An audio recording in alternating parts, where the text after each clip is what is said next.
एक खबर UP RERA से, और खबर ऐसी कि आप मुस्कुराए बिना नहीं रह पाएंगे। दरअसल यूपी रेरा ने बिल्डरों को यह वार्न किया है कि वो इनकम्प्लीट फ्लैट का हैंडओवर नहीं दे सकते हैं।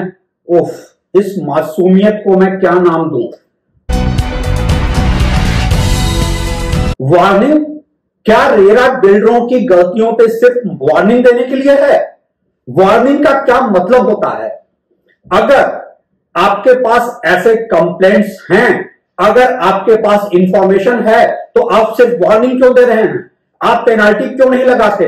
क्यों नहीं नेम एंड शेम के तहत पब्लिक को बताते वो डिफॉल्टर बिल्डर कौन है? आज सच तो यह है कि बिल्डर्स बायर्स के साथ arbitrary builder buyer agreement sign करा रहा है, एडवांस में एफएआर लेआउट चेंजेस पे कंसेंट मांग रहा है, और ये सारे मैल प्रैक्टिसेस हो रहे हैं बिना ओसी, सीसी और रजिस्ट्री के, बिना लीज डीड के। बिल्डर कहता है टेक इट और लीव इट। बायर्स के पास कोई चॉइस नहीं रहता। क्या हम रियल एस्टेट के एक डार्क एज में हैं? क्यों नहीं एक्शन लिया जाता है? क्यों नहीं रेरा एक स्ट्रिक्ट एक्शन लेकर एक प्रेसिडेंट सेट करता है? रेरा के 8 साल हो चुके हैं और हमने रेरा से 8 सवालों का एक वीडियो भी इस पर बनाया है, जिसका कि जवाब आज भी पब्लिक डोमेन में नहीं है। सबसे बड़ा जोक यह है, बिल्डर्स रेरा की इस वार्निंग को एक पीआर स्टंट के तौर पे यूज कर रहे हैं। वो प्रेस रिलीज इशू कर रहे हैं कि ऐसे वार्निंग से बिल्डरों में डिसिप्लिन आ जाएगा। मैं मर जाऊंगा। अगर आपके पास फाइनल डिमांड नोट कोई भी बिल्डर बिना ऑक्यूपेंसी सर्टिफिकेट के इशू कर रहा है, और आपके पास ऐसे कंप्लेंट्स हैं जहां बायर के पास तो कोई चॉइस नहीं है, क्या आपके पास कोई चॉइस नहीं है?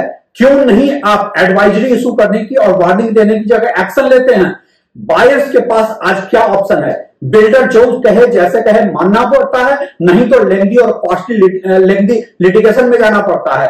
बिल्डर डिफेमेशन की धमकी देता है कि उसके मैल प्रैक्टिसेस को अगर आपने एक्सपोज किया पब्लिक में, वो आप पर डिफेमेशन का केस करेगा। बिल्डर भी जानता है वो ऐसे केस नहीं जीत सकता, लेकिन बायर के लिए ये ट्रॉमा ऑफ ट्रायल हो जाता है, एक हैरासमेंट हो जाता है, लेंथी और कॉस्टली लिटिगेशन। क्या ये सब बातें रेरा से छुपी हैं? क्या रेरा अवेयर नहीं है रियल एस्टेट के इन मैल प्रैक्टिसेस से? यूपी रेरा स्पेसिफिक बात कर रहा हूं। क्या रेरा आज के ऐसे हजारों हजार जो फ्लैट्स हैंडओवर दे दिए गए हैं उस पर कोई एक्शन लेगा, या ये फ्यूचर के लिए वार्निंग है? क्या रेरा के पास मॉनिटरिंग टीम है कि ऑन ग्राउंड वो देख सके कि कहां क्या गलती हो रही है, या रेरा फॉर्मल कंप्लेंट का इंतजार करेगा? कितने बायर्स रेरा के पास जाकर लेंथी लिटिगेशन में जाएंगे?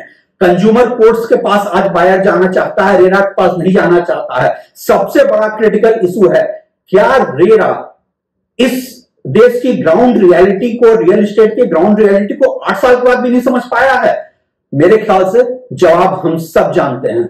रेरा की ये पीआर स्टंट अपनी जगह है, बिल्डर का काउंटर पीआर स्टंट अपनी जगह है, और इस बीच एक आम घर खरीदार पूछ रहा है जाऊं तो जाऊं कहां?